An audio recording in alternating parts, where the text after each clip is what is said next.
Chapter 8. Trying to keep Nate alive.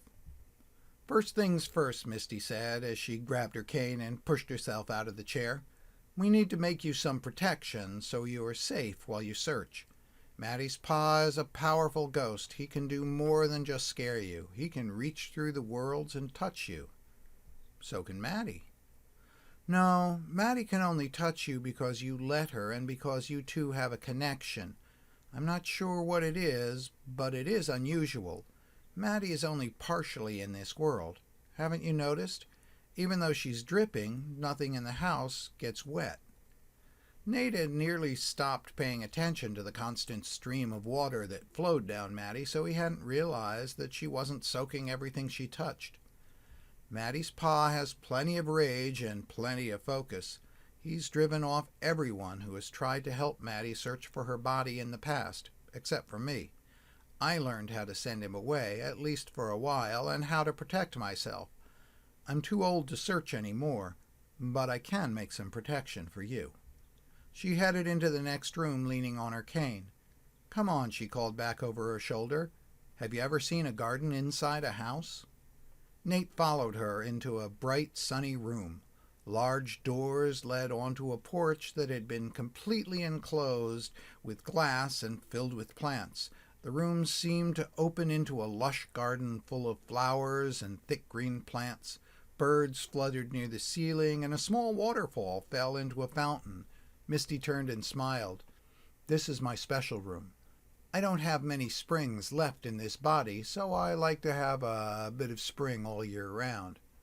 Nate pointed to a bright yellow canary splashing in the fountain. What about the cats? He asked.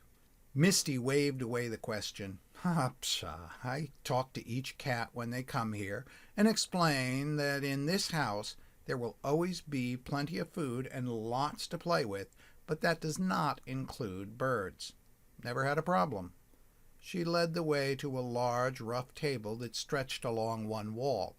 You sit right here and let me think. Nate sat down and Misty peered at him closely, muttering to herself. Then she nodded, put a stone bowl on the table in front of him, and began to gather things and drop them into the bowl. There were powders that she took from jars stacked on shelves against the wall.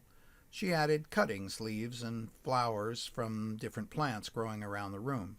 Some things Nate couldn't recognize came from a large cabinet of drawers that was so tall Misty had to climb up on a stool to reach. Finally, she was satisfied. She took a heavy, worn metal rod about the size of a big cigar and used it to crush and mix everything together, singing quietly to herself. She added something that looked like thick oil or shampoo to the mixture. The contents began to smoke a bit, and a sweet smell filled the air. From a small red wooden box with strange writing all over it, she took a small tan stone that had a small hole in the middle and put it in the bowl, stirring gently and singing. She looked at Nate. This is high desert sandstone, full of the power of the sun. It is very absorbent, so the mixture will soak into it really well.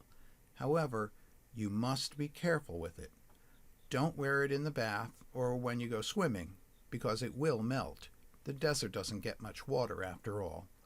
Nate nodded that he understood. The smoke was making him a little dizzy. Misty took a braided red cord from the box and pulled the stone from the bowl. Nate gasped. The stone now sparkled with reds and greens and seemed to glow with an inner light. Misty strung the stone onto the cord. She dipped her finger into the bowl, scooped up some of the mixture, and rubbed it on Nate's forehead. He heard a buzzing in his ears. Then she tied the ends of the cord together and slipped it over his head. He felt a warm, tingling sensation where the stone lay against his chest. Then she clapped her hands 3 times. It is done, she said, as she sank down into a chair. Fanning herself with a handkerchief, she smiled weakly at Maddie and Nate. I'm going to have to ask you to excuse me now. I'm not as young as I once was, and I'm all tuckered out. I need to take a nap. Nate stood. He didn't really know what to say. Misty made shooing motions with her hand. Go on, young man. You'll be fine. You have a friend to help. Nate nodded and turned to go. Maddie held back a minute, looking at Misty. Misty smiled a weary smile and softly said, "If anyone can help, he can, sweetie. All we can do now is hope."